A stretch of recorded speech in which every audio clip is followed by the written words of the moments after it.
Assalamualaikum warahmatullahi wabarakatuh. Kami dari kelompok 6 yang beranggotakan Anissa Ardila Fitri, Gina Fawas Damayanti, dan Talita Hanunsaka ingin mempresentasikan mengenai perusahaan Gojek. Next. Selanjutnya saya akan membahas tentang profil Gojek. PT Aplikasi Karya Anak Bangsa atau yang lebih dikenal dengan Gojek merupakan sebuah perusahaan teknologi asal Indonesia yang melayani angkutan melalui jasa ojek. Perusahaan ini didirikan pada tahun 2010 di Jakarta oleh Nadiem Makarim. Saat ini Gojek telah tersedia di 50 kota di Indonesia. Hingga bulan Juni 2018, aplikasi Gojek sudah diunduh sebanyak hampir 10 juta kali di Google Play pada sistem operasi Android dan telah tersedia di App Store. Gojek juga mempunyai layanan pembayaran digital yang bernama GoPay. Layanan Gojek ini telah tersedia di Thailand, Vietnam, dan Singapura. Selanjutnya ada sejarah dari Gojek. Gojek ini didirikan oleh Nadiem Makarim, warga negara Indonesia lulusan Master of Business Administration dari Harvard Business School. Ide mendirikan Gojek ini muncul dari pengalaman pribadi Nadiem Makarim menggunakan transportasi ojek hampir setiap hari ke tempat kerjanya untuk menembus kemacetan di Jakarta. Saat itu, Nadiem masih bekerja sebagai co-founder and managing editor Zalora Indonesia. Dan pada tanggal 13 Oktober 2010, Gojek resmi berdiri dengan 20 orang pengemudi. Pada saat itu, Gojek masih mengandalkan call center untuk menghubungkan penumpang dengan pengemudi ojek. Pada pertengahan 2014, berkat popularitas dari Uber, Nadiem Makarim mulai mendapatkan tawaran investasi.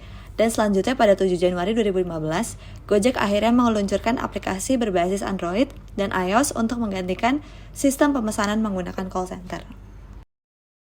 Selanjutnya, membahas mengenai visi dan misi dari perusahaan Gojek. Visi dari perusahaan Gojek adalah membantu memperbaiki struktur transportasi di Indonesia, memberikan kemudahan bagi masyarakat dalam melaksanakan pekerjaan sehari-hari, seperti pengiriman dokumen, belanja harian dengan menggunakan layanan fasilitas kurir, serta turut mensejahterakan kehidupan tukang ojek di Indonesia ke depannya. Lalu, misi dari perusahaan Gojek adalah menjadikan Gojek Indonesia sebagai jasa transportasi tercepat dalam melayani kebutuhan masyarakat Indonesia. Yang kedua, menjadikan PT Gojek Indonesia sebagai acuan pelaksanaan kepatuhan dan tata kelola struktur transportasi yang baik dengan menggunakan kemajuan teknologi. Yang ketiga, meningkatkan kepedulian dan tanggung jawab terhadap lingkungan dan sosial. Yang keempat, memberikan layanan prima dan solusi yang bernilai tambah kepada pelanggan. Dan yang kelima adalah membuka lapangan kerja selebar-lebarnya bagi masyarakat Indonesia. Selanjutnya adalah logo Gojek yang pertama ini pada tahun 2010 sampai tahun 2018.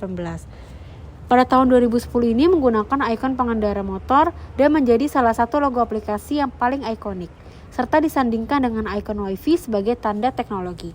Selanjutnya pada tahun 2018 sampai tahun 2019, menyederhanakan logo menjadi hanya satu tanda kata yang ditulis dengan jenis huruf yang sama dengan versi sebelumnya.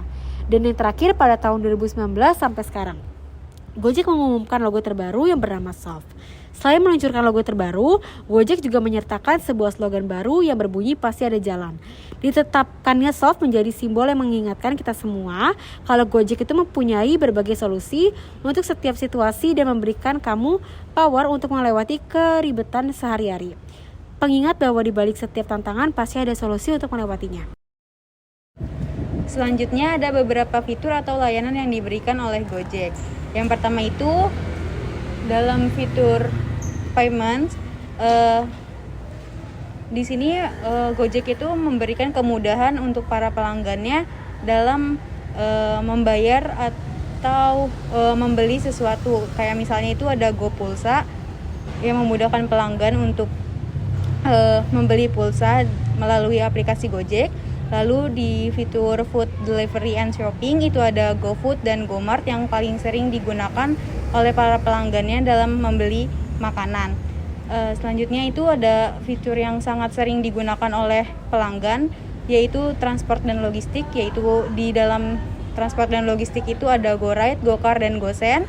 Lalu Gojek juga menambah fitur baru di mana dia memberikan kemudahan bagi pelanggannya itu untuk membeli tiket bioskop dan menonton film, yaitu ada layanan GoTix dan GoPlay, dan ada beberapa additional fitur lainnya seperti GoClub di mana Gojek memberikan reward kepada pelanggannya. Selanjutnya ada struktur organisasi dari Gojek. Gojek ini dipimpin oleh direktur utama. Selanjutnya ke wakil direktur. Ke bawahnya itu ada 4 divisi. Yang pertama ada manajer di bidang IT, itu membawahi karyawan bidang IT seperti programming, web. Terus selanjutnya ada manajer di bagian karyawan front office dan pemasaran, itu membawahi customer service, administrasi, pemasaran. Terus yang ketiga ini ada manajer di bagian keuangan, ini membawahi karyawan akuntansi. Dan yang terakhir itu ada manajer tukang ojek, itu membawahi karyawan tukang ojek. Selanjutnya ada SWOT analisis dari Gojek. Yang pertama itu strength-nya itu Gojek memiliki brand recognition yang tinggi. Jadi Gojek itu sudah mendapat pengakuan dari berbagai kalangan. Terus yang kedua, Gojek dicap sebagai perusahaan pertama yang mengembangkan transportasi online dan memiliki banyak mitra driver serta pelanggan yang setia. Terus yang ketiga, ada fitur yang ditawarkan pada aplikasi Gojek lebih banyak dan lengkap dibanding perusahaan transportasi online lainnya. Selanjutnya ada weakness. Weakness-nya itu biaya yang dikeluarkan customer untuk layanan Gojek sedikit lebih mahal, terutama pada layanan GoRide, GoCar, dan GoSend. Terus selanjutnya, voucher promo pada aplikasi Gojek tidak sebanyak aplikasi transportasi lainnya. Terus selanjutnya ada proses bisnis tidak dapat berjalan tanpa adanya akses internet yang memadai. Ketiga di sini ada opportunity. Opportunity dari Gojek itu dapat memperluas jaringan dan kerjasama dengan lebih banyak rumah makan atau restoran, karena banyak rumah makan yang belum terhubung dengan Gojek. Terus ada segmen pasar kian hari bertumbuh pesat, terutama untuk sektor transportasi dan logistik. Terus ada masyarakat kian membutuhkan jasa transportasi yang bisa mengatasi kemacetan, dan ada perubahan perilaku konsumen saat melakukan order secara online. Terus yang terakhir itu ada threats. Itu tuh harga yang rendah dari kompetitor, terus ada kampanye dan promo besar-besaran dari kompetitor, dan ada regulasi dari pemerintah pusat dan daerah. Selanjutnya itu membahas mengenai market size yang digunakan oleh perusahaan Gojek. Jadi Gojek ini menggunakan 7P marketing strategis. Yang pertama itu ada produk, di mana Gojek Online ini memberikan paket layanan jasa antar jemput, baik berupa barang dan manusia, di mana layanan jasanya ini masih serupa sama usaha lainnya, masih terpisah-pisah, seperti hanya untuk mengantarkan barang saja, atau mengantarkan manusia, kayak gitu. Lalu yang kedua itu ada price. Sistem harga yang ditawarkan oleh Gojek ini relatif lebih murah karena Gojek itu memberikan insentif kepada para penggunanya melalui voucher atau cashback terbatas. Lalu yang ketiga itu ada place. Layanan Gojek ini tuh berada di mana-mana sehingga mudah diperoleh oleh para penggunanya. Yang keempat ada promotion, di mana Gojek menggunakan sarana promosinya dalam bentuk aplikasi yang dapat diunduh pada smartphone para penggunanya, dan mereka juga mempromosikan layanan jasa mereka melalui sarana media yang lain. Bagian selanjutnya dari 7P adalah people.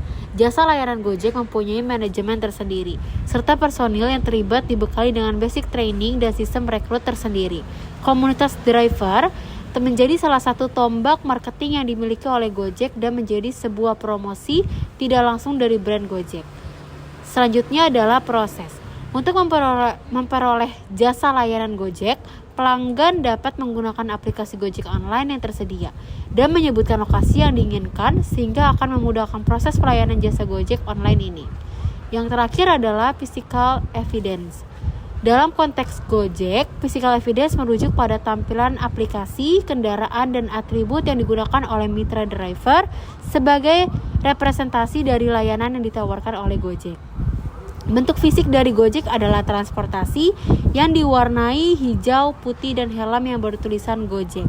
Salah satu contoh dari physical evidence dari Gojek adalah aplikasi Gojek yang digunakan oleh pengguna untuk memesan berbagai layanan ditawarkan oleh perusahaan. Selanjutnya itu ada segmenting, targeting, dan positioning dari perusahaan Gojek.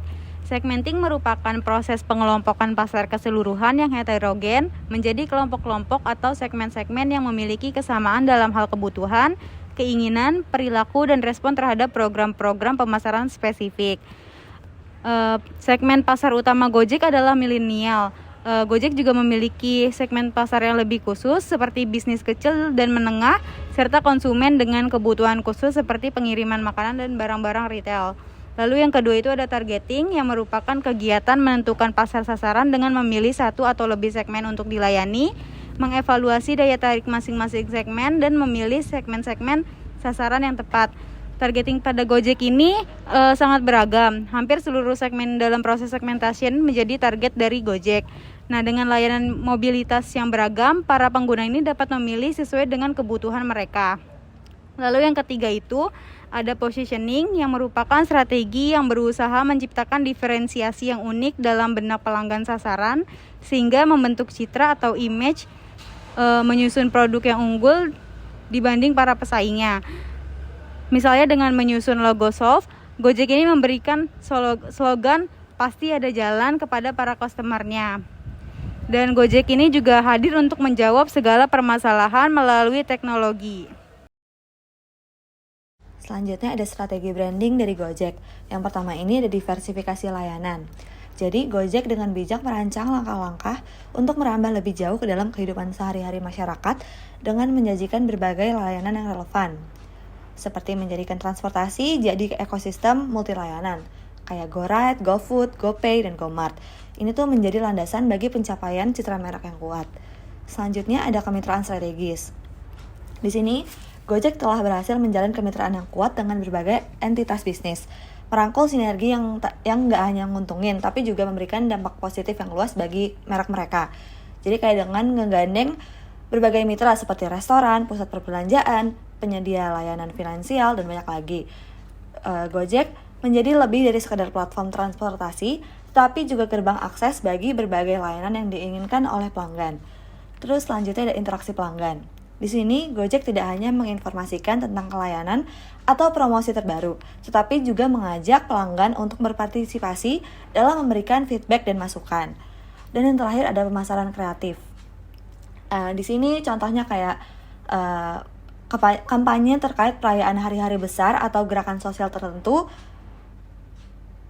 Nggak hanya gambarin Gojek sebagai perusahaan yang peka terhadap isu-isu penting.